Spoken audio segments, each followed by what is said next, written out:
Chapter 1. How to Tap the Power of Belief. Is there a force, a factor, a power, a science, call it what you will, a something which a few people understand and use to overcome their difficulties and achieve outstanding success? I firmly believe that there is. It is my purpose here to attempt to explain it, so that you may use it if you desire. I realize I have run across something that is workable, but I don't consider it as anything mystical, except in the sense that it is unknown to the majority of people and is little understood by the average person. I am aware that there are forces, powerful forces at work in this country, that would dominate us, substituting a kind of regimentation for the competitive system which has made America great among nations. I believe that we must continue to retain the wealth of spirit of our forefathers. If we don't, we shall find ourselves dominated in everything we do by a mighty few. We'll become serfs in fact, if not in name. I hope this work will help develop individual thinking and doing.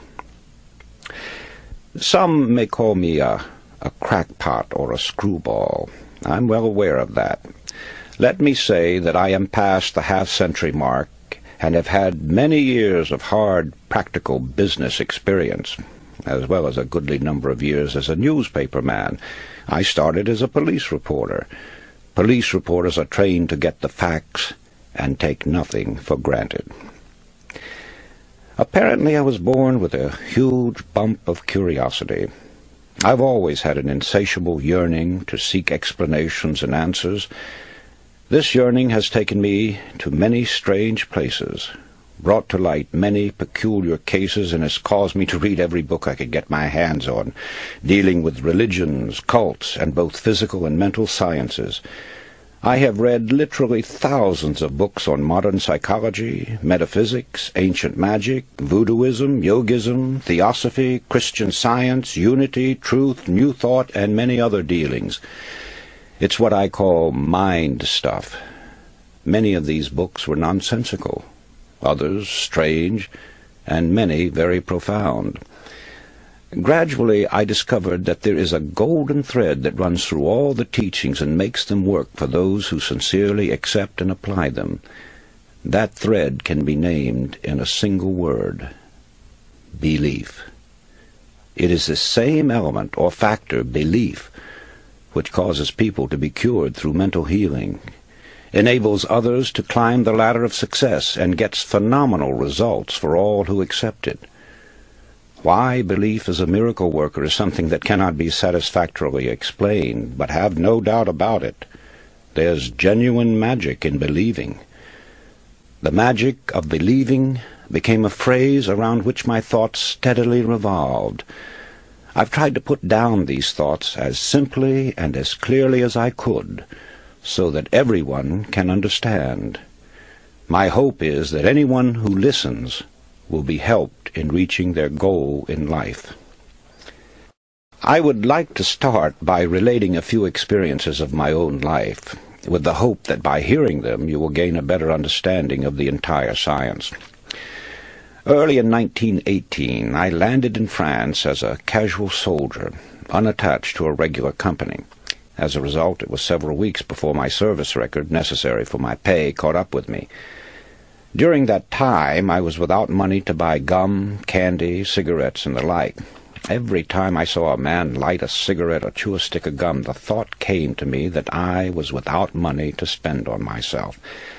Certainly I was eating, and the army clothed me and provided me with a place on the ground to sleep.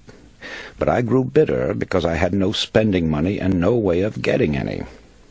One night, en route to the forward area on a crowded troop train, sleep was out of the question.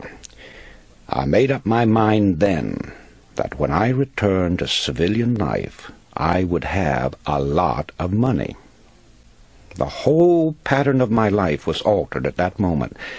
I didn't realize it then, that at that moment I was laying the groundwork for a new direction in my life, groundwork that would unleash forces that would bring accomplishment.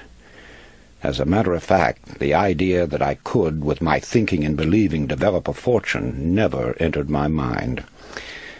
Money is not the only desire you may have. It doesn't matter to what end this science is used, it will be effective in achieving the object of your desires. And in this connection, let me tell another experience.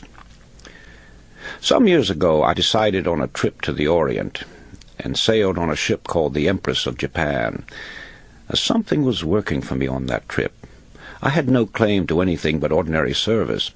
However, I sat at the executive officer's table and was frequently his personal guest in his quarters as well as on inspection trips through the ship. Well, naturally, the treatment I received made a great impression on me, and in Honolulu I often had the thought it would be nice to receive comparable treatment on my journey home on another ship. One afternoon I got the sudden impulse to leave for the mainland. It was about closing time when I arrived at the ticket agency. I was told that a ship was leaving the next day at noon, and I could get the only remaining cabin ticket.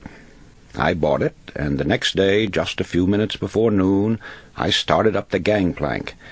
In an offhand manner I said to myself, "They treated you as a king on the Empress of Japan. The least you can do here is sit at the captain's table." "Sure, you'll sit at the captain's table." The ship got under way, and as we steamed out of the harbor, word was received from the dining-room steward for passengers to appear in the dining room for assignments to tables. About half the assignments had been made when I came before him. He asked me for my ticket, which I placed on the table. He glanced at it, and then to me, saying, "Oh, yes, Table A, seat number 5. It was the captain's table, and I was seated directly across from him. Many things happened aboard that ship which pertained to this subject, the most prominent being a party supposed to be in honor of my birthday. Just an idea of the captain's, because my birthday was months off. In laying before you this very workable science, I am aware that the subject has been handled before from many angles. I am also cognizant that many people shy away from anything that smacks of religion, the occult, or the metaphysical. Accordingly, I am presenting it in the language of a businessman who believes that sincere thinking and plain speaking will get any message across to the people. In using this science, which is given to you with the confident knowledge that no matter how you use it, it will get results, I wish to warn you. Never use it for harmful or evil purposes. Since the beginning of man, there have been two great subtle forces in the world, good and evil. Both are terrifically powerful in their respective scopes and cycles. The basic principle operating both is mind power, massed mind power. Therefore, take great care that you do not misuse the science of mind stuff. I cannot emphasize this too strongly, for if you employ it for harmful or evil purposes, it will boomerang and destroy you, just as it has others down through the centuries. These are not idle words, but solemn words of warning. Chapter 2. The Power of Thought. Glance around you. If you are in a furnished room, your eyes tell you that you are looking at a number of inanimate objects.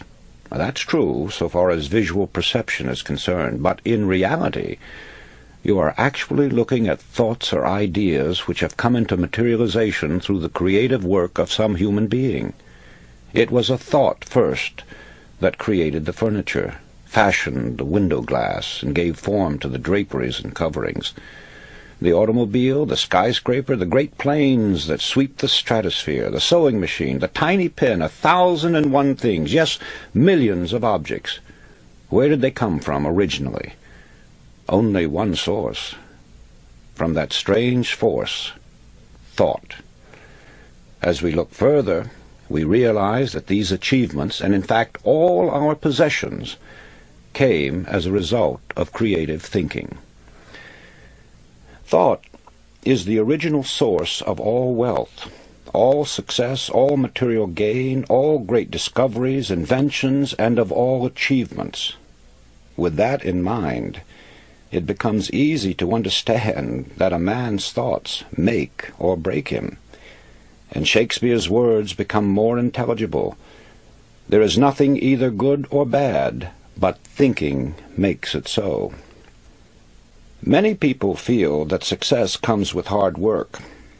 However, I would like to point out that hard work alone will not bring success. The world is filled with people who have worked hard but have little to show for it. Something more than hard work is necessary.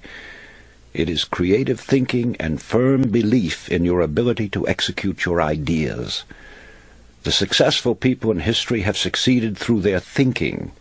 Their hands were merely helpers to their brains.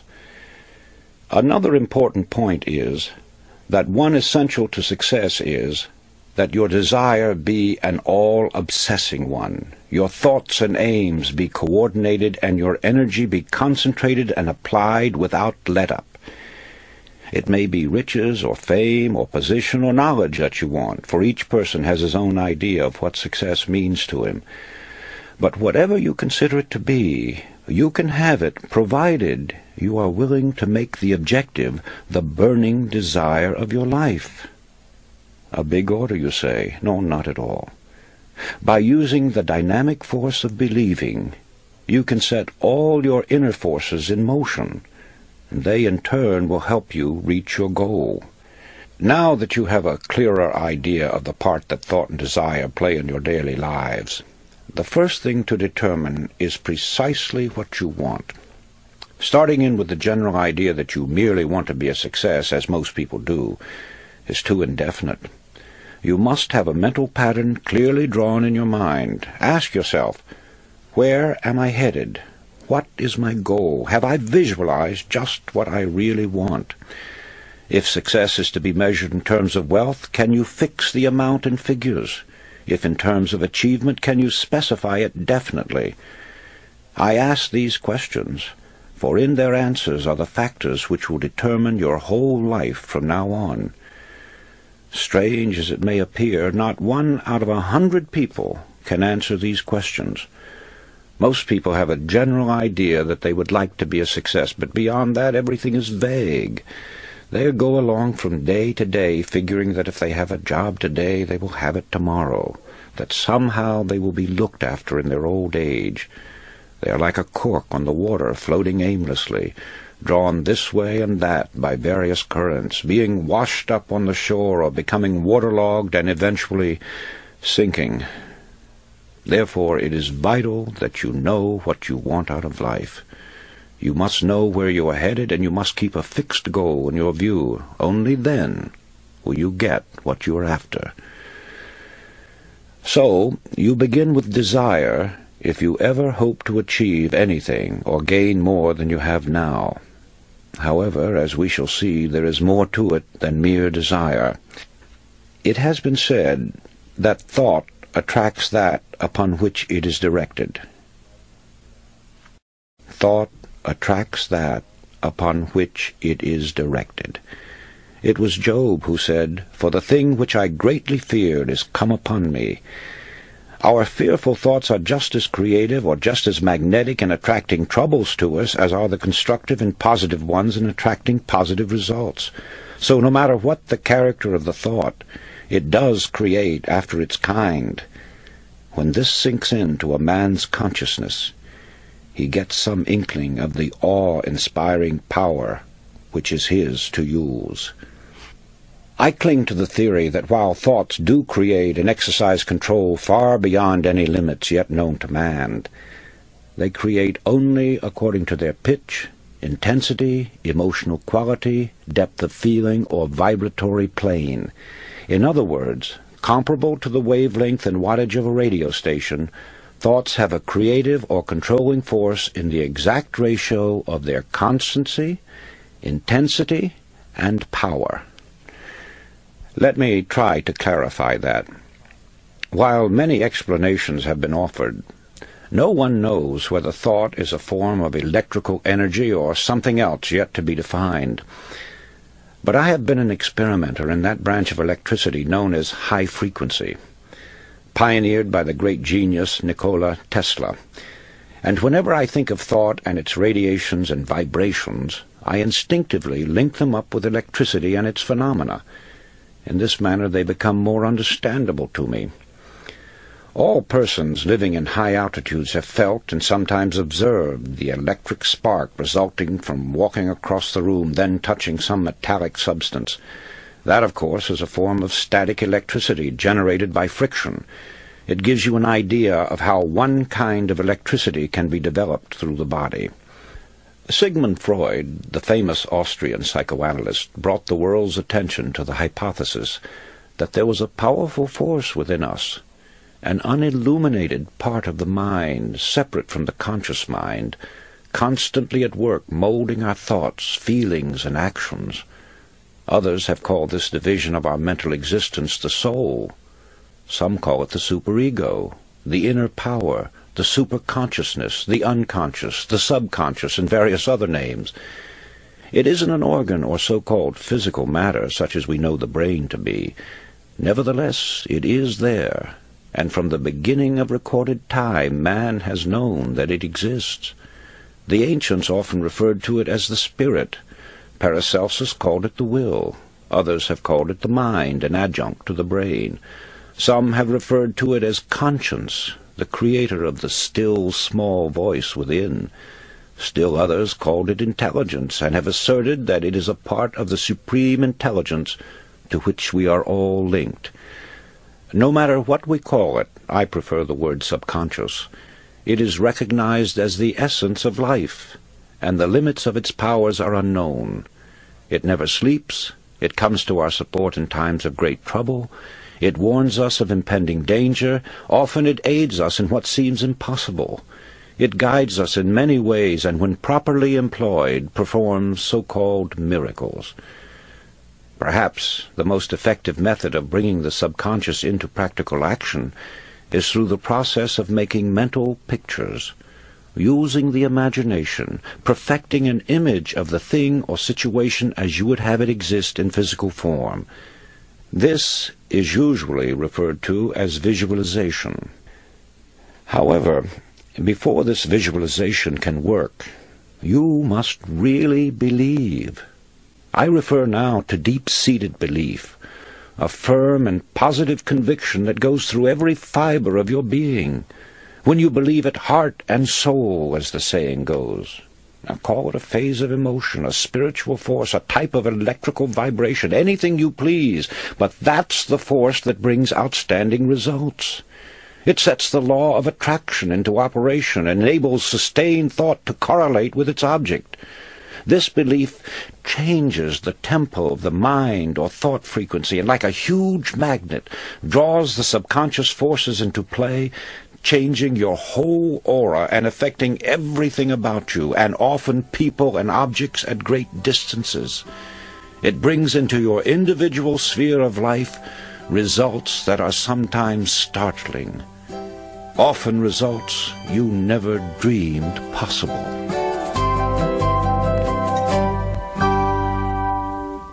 Chapter 3. What the Subconscious Is. Gustave Gellé, the distinguished French psychologist and author of From the Unconscious to the Conscious, once wrote, "There is no artist, man of science, or writer of any distinction, however little disposed to self-analysis, who is not aware by personal experience of the unequaled importance of the subconscious." He also said that the best results in life were obtained by a close harmony and cooperation between the conscious and subconscious mind. As the subconscious plays a very important part in the magic of believing, it will bring you to a quicker understanding of this science if you have a clear and detailed picture of what the subconscious mind is, where it is located, and how it functions. Now, it is the conscious mind that is the source of thought. Also, it's the mind that gives us the sense of awareness in our normal waking life, the knowledge that we are ourselves, here and now. the recognition and understanding of our environments, the power to rule over our mental faculties, to recall the events of our past life, and to understand our emotions and their significance. More concretely, it enables us to have a rational understanding of the objects and persons about us, of our successes or shortcomings, of the validity of an argument, or the beauty of a work of art. Many times the solution of our problems result from the use of the conscious mind, but now and then, when the solution is not forthcoming, we become exhausted with continued trying. We begin to lose confidence in ourselves, and we often resign ourselves to the idea that we have failed, that nothing can be done about it. Here is where the subconscious mind comes in. It helps us to renew our belief in ourselves. It assists us to overcome our difficulty and to put us on the road to achievement and success. Just as the conscious mind is a source of thought, so the subconscious is the source of power. Also, it is one of the greatest realities in human life. It is rooted in instinct, and is aware of the most elemental desires of the individual, yet it is always pressing upward into conscious existence. The powers of the subconscious are many, the chief of which are intuition, emotion, certitude, inspiration, suggestion, deduction, imagination, organization, and, of course, memory and dynamic energy. It is a distinct entity. It possesses powers and functions with unique mental organization all its own. Now, the subconscious mind has three primary functions. First, with its intuitive understanding of the bodily needs, it maintains and preserves the well-being and indeed the very life of the body, unaided by the conscious mind.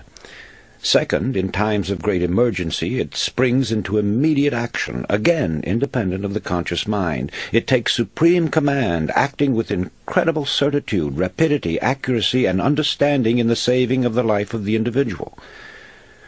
Third, it is operative in the psychic world, in which the psychic powers of the subconscious are manifested in such phenomena as telepathy, clairvoyance, and psychokinesis. But also, it can be summoned to help the conscious mind in times of great personal necessity, when the conscious calls upon the subconscious to use its powers and resources to solve a vital problem, or bring to pass that which is sought or desired by the individual. It is the third function that we are most concerned with here.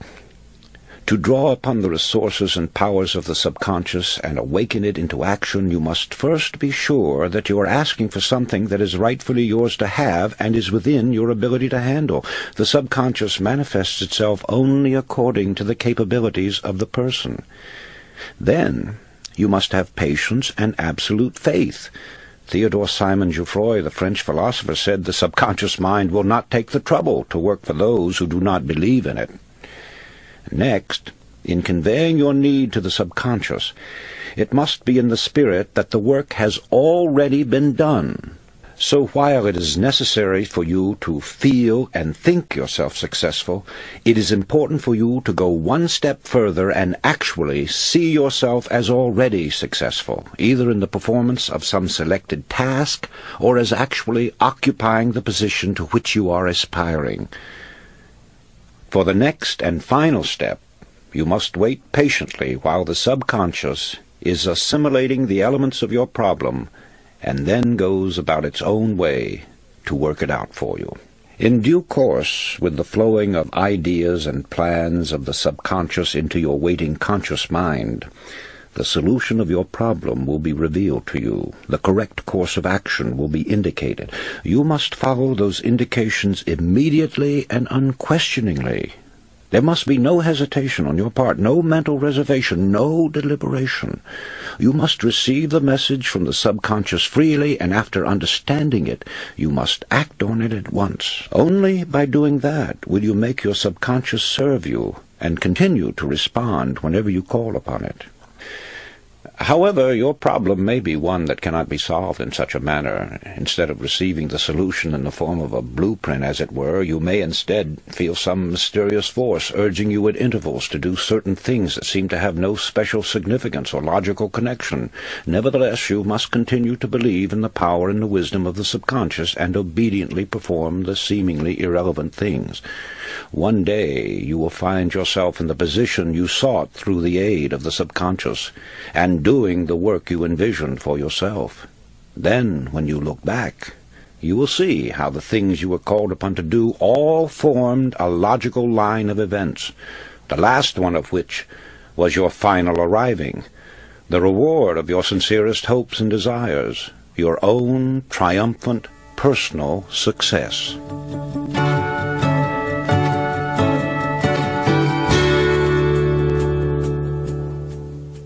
Chapter 4. Suggestion is power.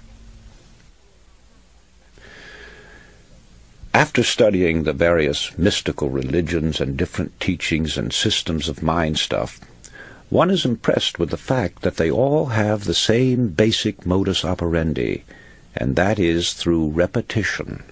The repeating of certain mantras, words, formulas, or just plain mumbo-jumbo is common with witch doctors, voodoo high priests, hexers, and many other followers of strange cults. They use them to evoke the spirits or work black magic. One finds the same principle at work in chants, incantations, litanies, daily lessons, also the frequent praying of the Buddhists and Muslims alike, the affirmation of the Theosophists and the followers of unity, the absolute, truth, new thought, divine science. In fact, it is basic to all religions, although here it is white magic instead of black magic. This brings us to the law of suggestion, through which all forces operating within its limits are capable of producing phenomenal results. That is, it is the power of suggestion and autosuggestion, your own to yourself, or heterosuggestion coming to you from outside sources, that starts the machinery into operation or causes the subconscious mind to begin its creative work. And right here is where the affirmations and repetitions play their part. It's the repetition of the same chant, the same incantation, the same affirmations that lead to belief. And once that belief becomes a deep conviction, things begin to happen. Now, this is the same identical force and the same mechanics that Hitler used in building up the German people to attack the world. A reading of Mein Kampf will verify that. Dr. René Fauvel, a famous French psychologist, explained it by saying that Hitler had a remarkable understanding of the law of suggestion and its different forms of application. It was with uncanny skill and masterly showmanship that he mobilized every instrument of propaganda in his mighty campaign of suggestion. Hitler openly stated that the psychology of suggestion was a terrible weapon in the hands of anyone who knew how to use it. Let's see how he worked it to make the Germans believe what he wanted them to, and once that belief took hold, how they started their campaign of terror. Slogans, huge signs, posters, masked flags appeared throughout Germany. Hitler's picture was everywhere. One Reich, one folk, one leader became the chant. It was heard everywhere. Today we own Germany, tomorrow the entire world. The marching song of the German youths came from thousands of throats daily. Such slogans as, "Germany has waited long enough," "Stand up, you are the aristocrats of the Third Reich," "Germany is behind Hitler to a man," and hundreds others, bombarded the people 24 hours a day.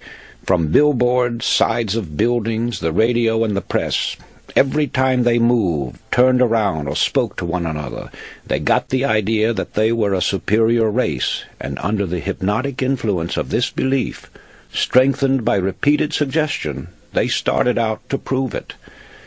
Unfortunately for them, there were other nations who also had strong national beliefs that eventually became the means of bringing defeat to the Germans. Let's go into the field of sports, where everyone who has ever witnessed a football or baseball game has actually seen this power of suggestion at work. The late Newt Rockne, famous coach at Notre Dame, knew the value of suggestion and used it repeatedly. But he always suited his method of applying it to the temperament of the individual team. A story is told that on one Sunday afternoon Notre Dame was playing a particularly grueling game and at the end of the first half was trailing badly. The players were in their dressing room, nervously awaiting the arrival of Rockne. Finally the door opened and Rockne's head came in slowly. His eyes swept inquiringly over the squad. "Oh, excuse me. I made a mistake. I thought these were the quarters of the Notre Dame team." The door closed and Rockne was gone. Puzzled and then stung with fury, the team went out for the second half and won the game. In the Depression years, and there may be years like them in the future, we saw this same suggestive force working overtime. Day after day we heard the expression, "Times are hard, business is poor, the banks are failing, prosperity hasn't a chance," and wild stories about business failures on every hand until they became the national chant. Millions believed that prosperous days would never return. Hundreds, yes, thousands of strong-willed men went down under the constant hammering, the continuous tap-tapping of the same fear-vibratory thoughts. Money, always sensitive, runs to cover when fear suggestions begin to circulate, and business failures and unemployment follow quickly. We heard thousands of stories of bank failures, huge concerns going to the wall, and people believed them readily and acted accordingly.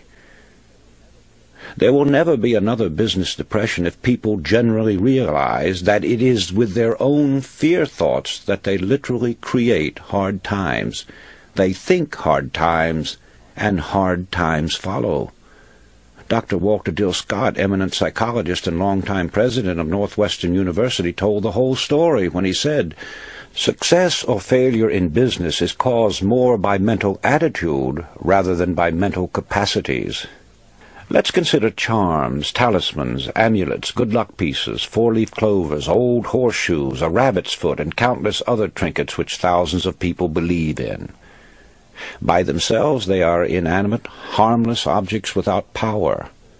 But people breathe life into them by thinking they do have power, even though the power isn't in them per se. The power comes only with the believing, which alone makes them effective. Two outstanding illustrations of this are found in the stories of Alexander the Great and Napoleon. In Alexander's day, an oracle proclaimed that whoever unloosened the Gordian knot would become ruler of all Asia. Alexander, you may remember, with one stroke of his sword cut the knot and rose to tremendous heights and power. Napoleon was given a star sapphire when he was a child, with the prophecy that it would bring him luck and someday make him Emperor of France. Could it have been anything but the supreme belief in the prophecy that carried these two great men to a place in the Hall of Fame? They became great men because of their supernormal beliefs. Here's a simple experiment that will demonstrate to you the strange power of attraction through visualization. Making the mental picture actually work. Find a few small stones or pebbles which you can easily throw.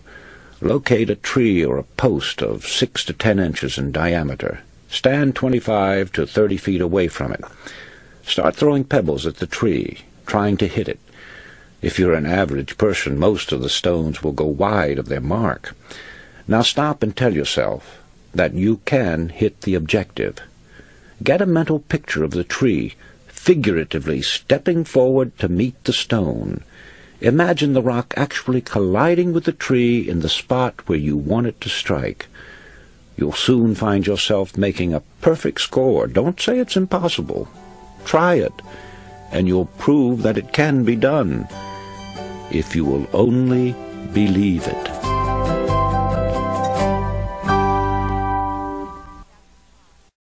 Chapter 5. The Art of Mental Pictures.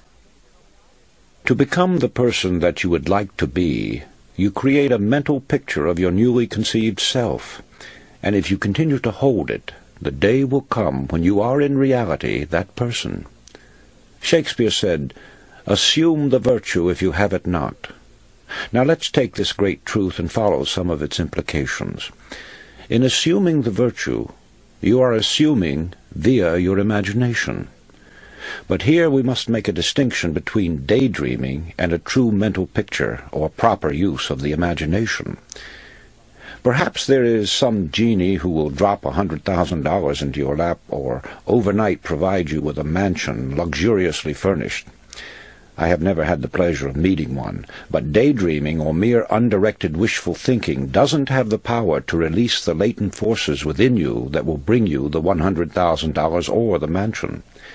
When you employ your imagination properly, you see yourself doing a thing and you go ahead and do it. It's the doing the thing you have pictured to yourself that brings it into actual existence. In this connection, think about the use of the magnifying glass. When properly focused, it will gather the light from the sun and concentrate it, so that the heat will burn a hole in the object on which the rays are focused. It must be held steady before the heat power is developed, and so it is with the holding of the image or the mental picture. However, it is very difficult for the average person to concentrate for any length of time, to say nothing of holding on to a mental picture for any great period. You are constantly being swayed by what you read and hear, and as a result, the coordinating part of this creative force turns to gathering together all these scattered elements in a focused mass, instead of devoting itself to making a clear and dynamic picture of your desire. Often I have thought of this matter of desire and suggestion in connection with the planting of vegetable or flower seeds. Once the soil is prepared and the tiny seeds are placed in it, it only takes a short time until they begin to root and sprouts begin to appear. The moment they start upward through the soil in search of light, sunshine, and moisture, obstacles mean nothing to them. They will push aside small stones or bits of wood, and if they can't do that, they'll extend themselves and grow around them. So it can be with you and the suggestions you give to your subconscious mind. The results will be pure or complex, depending upon the original seed and the attention which you give it. In other words, plant the right kind of seed, and habitually feed it with strong affirmative thought, always directed toward the same end. It will grow into a mighty force, finding ways and means of overcoming all obstacles. I have been in the private offices of a great many industrial leaders, businessmen, great bankers, and others. Long before this magic of belief was understood by me, I was impressed with the pictures, photographs, slogans, bits of statuary, and so forth, which were to be found in the inner sanctums of great firms. Undoubtedly many of you have seen or heard of such displays, but has it ever occurred to you what their purpose was? There can only be one answer, and that is, they serve as a constant reminder, getting the picture over to the occupant of the room, that he too can succeed as those did before him. In common with other great men, Thomas A. Edison obviously knew the value of the repeated suggestion and made use of it. Among the articles found in his desk was a piece of paper that said, "When down in the mouth, remember Jonah. He came out all right." Edison must have thought well of that expression and perhaps reflected much upon it. So, let's get down to the mechanics. Find yourself 3 or 4 cards. Ordinary business cards will do. In your office, your home, your room, or any other place where you can have privacy, sit down and ask yourself what you desire above everything else. When the answer comes and you are certain that it is your uppermost desire, then at the top of one card write a word picture of it. 1 or 2 words may be sufficient. A job, a better job, more money, a home of your own. Then on each card, duplicate the word picture from the original. Carry one in your billfold or handbag. Place another alongside your bed or fasten it to your bedstead. Place another on your shaving mirror or dressing table, and still another on your desk. The whole idea, as you may have guessed, is to enable you to see mentally the picture at all hours of the day. Just before going to sleep at night and upon waking in the morning are 2 very important moments of the 24 hours in which to concentrate upon your thoughts with added force. But don't stop just with those 2 periods. The more often you can visualize the desire by this method, or one of your own devising for that matter, the speedier the materialization. At the start, you may have no idea of how the results are to come. Don't worry. Just leave it to the subconscious mind, which has its own ways of making contacts and of opening doors and avenues that you may never even have thought of. You will receive assistance from the most unexpected sources. You may be suddenly struck with the idea of seeing a person that you have not heard from in a long time, or calling upon a man you've never seen before. You may get the idea of writing a letter or making a telephone call. Whatever the idea is, follow it. It cannot be too strongly emphasized that you should tell no one just what the words on the cards mean. Don't give anyone an inkling of what you desire. The truth is that when you talk about what you're going to do, you scatter your forces. You lose the close connection you have with the subconscious, and you frequently find that unless you do as directed, you will have to start all over again in your program of achievement. Go and tell no man still holds true. Suppose you want a better job or promotion. Not only use the cards, but keep telling yourself constantly and continuously that you are going to get that job. You have already visualized it if you have accepted this science, but the repetition will be the means of driving the suggestion deeply and firmly into the subconscious mind. This may be compared to driving a nail into a board. The first tap puts the nail in place, but it is only by a number of heavy strokes that the nail is driven home. It has been my observation that those who consciously use this science, as well as those who may be using it unconsciously, are people of tremendous energies, virtually human dynamos. They are people who not only use their imagination and hold strong beliefs and convictions, but they are great doers in action. And that brings me to this most important statement. Faith without action is dead. Chapter 6. The Mirror Technique. Now, there is another device which I call the mirror technique. Before explaining it, I want to tell you how I happened to discover what a truly wonderful thing it is and how it can be used to bring quicker and more effective results. Many years ago, I was the dinner guest of a very wealthy man who owned many patents covering logging and sawmill machinery. He had invited a number of newspaper publishers, bankers, and industrial leaders to his suite in a prominent hotel in order to explain a new method he had devised for mill operations. Dinner was late in being served, and as there had been plenty of liquor offered, the host found himself in an embarrassing state of intoxication. Just before dinner was served, I noticed him staggering into his bedroom and pulling himself up abruptly before his dresser. Thinking I might help him, I followed him to the door of his room. As I stood there, I saw him grab the edge of the dresser-top with both hands and stare into the mirror, all the time mumbling as a drunken man sometimes does. Then his words began to make sense, and I moved back a little to watch the performance. I heard him say, "John, you old... They tried to get you drunk, but you're going to fool them. You're sober. Cold sober. This is your party, and you've got to be sober." As he kept repeating these words while continuing to stare at the reflection of his eyes in the mirror, I noticed that a transfiguration was taking place. His body was becoming more erect. The muscles of his face were tightening, and his drunken look was disappearing. The whole performance was over in about 5 minutes, but in all my experience as a newspaper man, and more especially as a police reporter, I had never seen such a rapid change. Not wanting him to know that I'd been watching him, I made for the bathroom. When I got back to the dining room, I found the host at the head of the table, and while his face was still a little flushed, to all appearances he was sober. At the end of the dinner, he presented a very dramatic and convincing picture of his new plans. It wasn't until long afterwards, when I got a better understanding of the power of the subconscious mind, that I understood the science involved in transforming the obviously drunken man into a cold, sober host.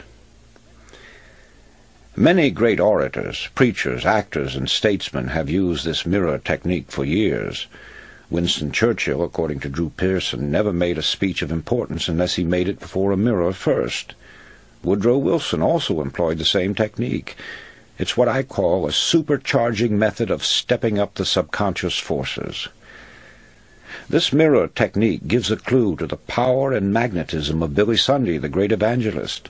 According to Eric Sevareid in his book Not So Wild a Dream, Billy Sunday would bound about his hotel room, now peering intently out the window with one foot on the sill, now grasping the dressing table firmly in both hands, while lecturing his reflection in the mirror. Now to outline the technique. Stand in front of a mirror. It need not be a full-length mirror, but it should be big enough so that you may at least see your body from the waist up. And those of you who have been in the Army know what it means to come to attention. Stand fully erect, bring your heels together, pull in your stomach, keep your chest out and your head up. Now breathe 3 or 4 times until you feel a sense of power, strength, and determination. Next, look into the very depths of your eyes. Tell yourself that you are going to get what you want. Name it out loud so that you can see your lips move and you can hear the words. Make a ritual of it. Practice doing it at least twice a day, mornings and evenings, and you'll be surprised at the results. Within a few days you'll have developed a sense of confidence that you never realized that you could build within yourself. This power will give you that penetrating gaze that causes others to think you are looking into their very souls. Sooner or later there will come an intensity that will reveal the intensity of your thought. Emerson wrote that every man carries in his eyes the exact indication of his rank. Remember that your own gradation or position in life is marked by what you carry in your eyes. So develop eyes that say confidence. The mirror will help you. A word of warning here. I take it for granted that none of you assume that the techniques I'm showing you here is an open sesame to riches and fame overnight. Certainly it wouldn't be wise to rush into undertakings far beyond your capabilities or your development. But by using this science you could learn the various steps which will take you to the top. But you must have a plan of action before any program is undertaken. You've got to know what you want and be specific about it. As long as you hold on to the mental picture of your idea and begin to develop it with action, nothing can stop you from succeeding. For the subconscious mind never fails to obey any order given to it clearly and emphatically.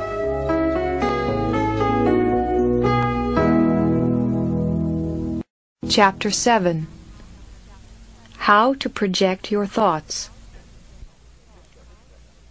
In this section, I want to talk about several points that I think pertain to mind stuff. Call it a potpourri.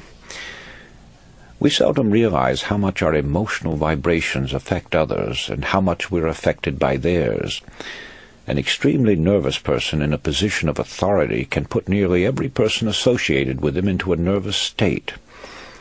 It's always important to remember that a negative person can raise havoc in an organization or a home. The same amount of damage can be done by a strong negative personality as good can be done by a positive one.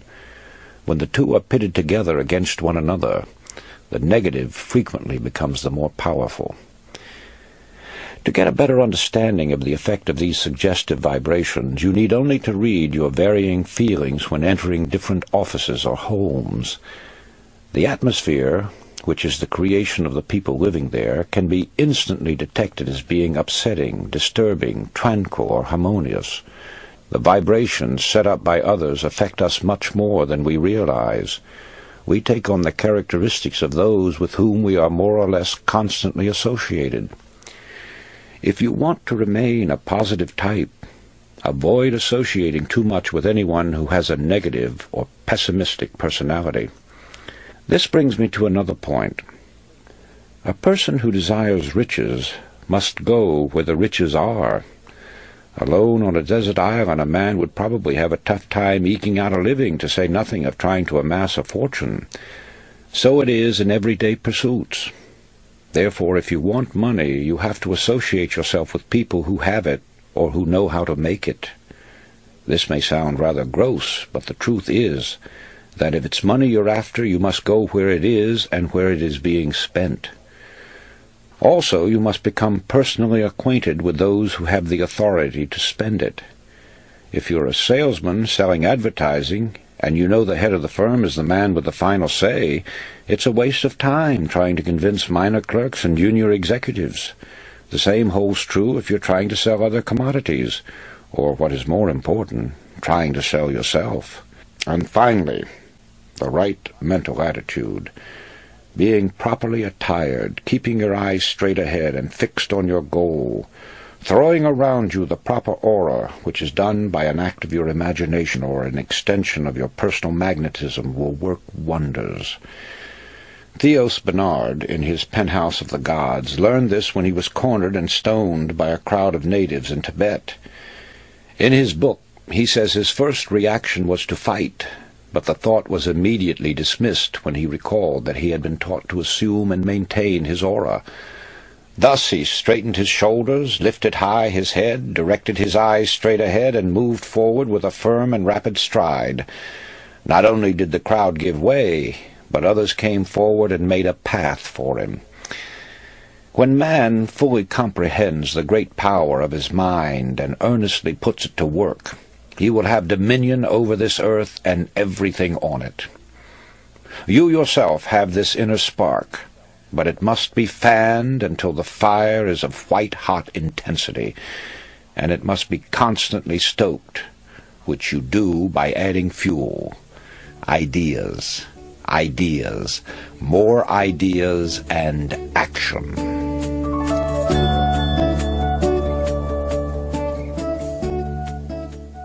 Chapter 8. Belief makes things happen. I have tried to make plain how this power through belief can be developed, and to take you up the ladder as far as you wish to go. It is necessary, though, to point out that it is easy to lose one's belief or faith. Thousands have risen to great heights of success only to stumble, roll, or fall to undreamed-of depths. Others, seeking health, have appeared to be more or less miraculously cured, only to find that in later years, or even months, there is a recurrence of their ailments. There are many weakening factors and influences, all suggestive in nature, which we, in unguarded moments, allow to slip into our subconscious minds. Once these influences begin their destructive work, they can undo all the good accomplished by our constructive forces. So step out in front, head toward the sun, keep facing it, and the dark shadows will not cross your path. I know that it is difficult for the average person who knows nothing of this subject to accept the idea that all is within. But surely the most materialistic person must realize that as far as he himself is concerned, nothing exists on the outside plane unless he has knowledge of it, or unless it becomes fixed in his consciousness. It is the image created in his mind that gives reality to the world outside of him. Happiness, sought by many and found by few, therefore is a matter entirely within ourselves. Our environment and the everyday happenings of life have absolutely no effect on our happiness except as we permit mental images of the outside to enter our consciousness. Happiness is wholly independent of position, wealth, or material possessions. It is a state of mind which we ourselves have the power to control, and that control lies with our thinking. Emerson said, "What is the hardest task in the world? To think." Obviously this is so, when one considers that most of us are victims of mass thinking and feed upon suggestions from others. We all know that the law of cause and effect is inviolable. Yet how many of us ever pause to consider its workings? The entire course of a man's life has many times been changed by a single thought, which, coming to him in a flash, became a mighty power that altered the whole current of human events. History is replete with the stories of strong-minded, resolutely willed individuals who, steadfastly holding to their inner convictions, have been able to inspire their fellow man and in the face of tremendous and determined opposition have literally created out of nothing great businesses, huge empires, and new worlds. They had no monopoly of thought power. You and every man and woman have it. All you have to do is use it. You will then become the person you envisage in your imagination. Know yourself. Know your power. Faithfully use the cards and the mirror techniques, and you will get results far beyond your fondest expectations. Just believe that there is a genuine creative magic in believing, and magic there will be, for belief will supply the power which will enable you to succeed in everything you undertake. Back your belief with a resolute will, and you will become unconquerable, a master of men among men, yourself. You have been listening to The Magic of Believing by Claude Bristol. It was produced by Malou Zahner.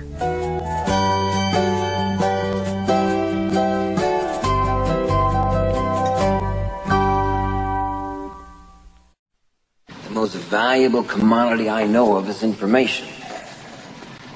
Wouldn't you agree?